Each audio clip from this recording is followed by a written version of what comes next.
Bonjour mesdames, bonjour messieurs. Nous sommes dans l'enceinte de la résidence officielle du gouverneur de la province Djouma Ndombe, Nkosso Kevani Leban. Nous sommes ici devant le bureau de la coordination provinciale de l'aquaculture et de la pêche, si on peut le dire ainsi. Donc nous allons faire une petite visite à l'intérieur. Il y a quelqu'un qui est mieux placé pour nous donner tous les détails nécessaires. Nous allons découvrir exactement qu'est-ce qui se fait ici. Ça sera la première étape avant que nous puissions prendre la deuxième. Je vais déjà l'appeler. Monsieur le conseiller, pouvez-vous avancer s'il vous plaît? Alors, bonjour. Bonjour, Comment on vous appelle?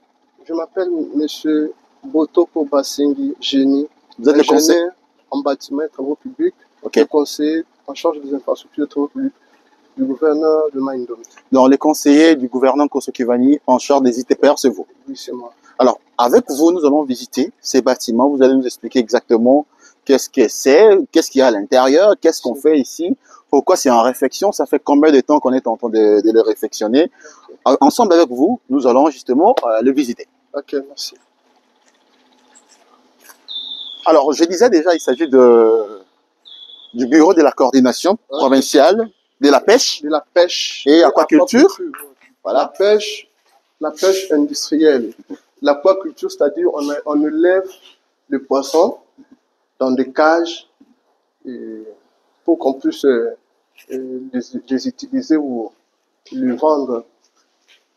Et le coordonnateur provincial, c'est l'ingénieur Michael Nzali. Oui, c'est l'ingénieur Michael Nzali qui n'est pas, malheureusement, qui n'est pas là, il est en mission.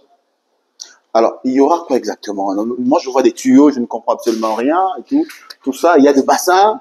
Est-ce que vous pouvez nous expliquer exactement ce qui sera fait ici? Bon, ici, c'est ici qu'on va élever le poisson avant qu'on le mette dans des cages. Ok. C'est ça ici qu'on a prévu tout ce réseau d'alimentation pour qu'on puisse, avec tous ces bassins, ce matériel qu'on va élever du poisson avant qu'on le mette dans l'eau. Bon, là, c'est un aspect, je peux dire, un peu technique, Techniquement. qui convient plutôt à l'ingénieur Nzali qui était là. Et Mais parlons de la réfection de ces bâtiments. le bâtiment date depuis l'époque coloniale. Il n'était plus en bon état. On l'a réfectionné. On est en train de le réfectionner. Vous voyez vous-même, il y a le faux plafond, il y a le carrelage, il y a l'électricité et tout. On peut avancer? Pendant que vous expliquez, il y a des...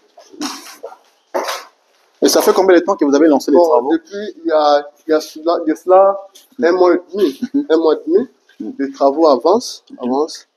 Et malheureusement, aujourd'hui, les techniciens ne sont pas venus. Les travaux évoluent. Vous voyez vous-même, presque prêt. Ici, bon, l'avantage est qu'avec le gouverneur, il est en train de se battre pour faire quelque chose dans la province, mais même avec les moyens de bord, il sait faire quelque chose, surtout plus dans le domaine des infrastructures. Ok. On peut, parce que j'ai appris qu'il y avait aussi un château d'eau qui était en construction de Oui, l'autre il y a côté. la structure qui va accueillir le citerne qui va alimenter le bâtiment. Oui, alors qu'est-ce qui vous a motivé à réhabiliter justement? Quand je parle de vous, donc le gouvernement provincial, Si, à réhabiliter ces bâtiments. bon, ce qui a poussé qu'on puisse réhabiliter le bâtiment, c'est parce que, bon, ici, dans notre province, nous n'avons pas beaucoup de bâtiments où aller installer plusieurs services de l'État.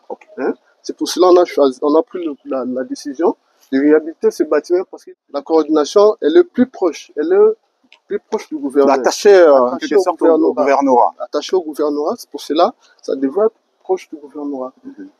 C'est un peu ça. Donc, si je comprends bien, les travaux de ces bâtiments prendront fin dans les jours qui viennent ici. Dans les jours qui viennent, dans 2 ou 3 semaines, ça prendra fin.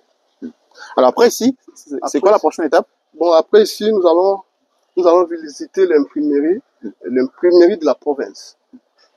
L'imprimerie de la province que le gouverneur, son excellence, M. Kevani, a initié pour qu'on puisse tout imprimer ce qui est de Maïndombe. Donc, on n'avait pas, la province du Mali n'avait pas d'imprimerie. Non, on n'avait pas d'imprimerie. On n'avait pas d'imprimerie. Alors, nous allons découvrir, mesdames et messieurs, cette imprimerie dans quelques minutes.